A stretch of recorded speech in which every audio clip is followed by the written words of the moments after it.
中國人對黃金嘅偏愛，從來都唔係跟風，係刻喺骨子裏流傳千年嘅底氣。由古時分價壓商、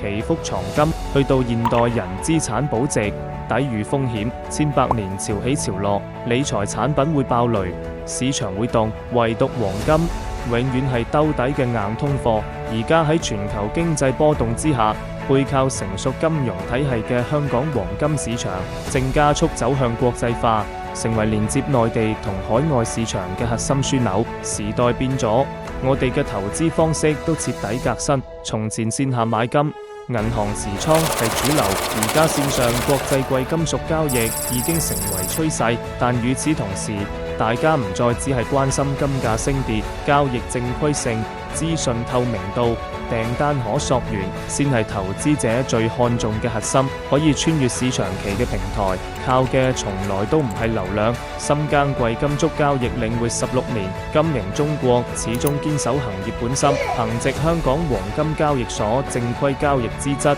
做到每筆交易都可以查詢，全程透明、可溯源，打破行業資訊差。市場行情會波動，交易模式會迭代，唯有信任永唔會貶值，真金永，信任長存。呢個就係行業長遠發展嘅底色，亦都係金營中國深耕多年嘅堅持同初心。投資冇捷徑，理性先係王道。貴金屬行情存在波動，大家一定要認清產品規則，核實合規要求，結合自身風險承受能力，理性投資。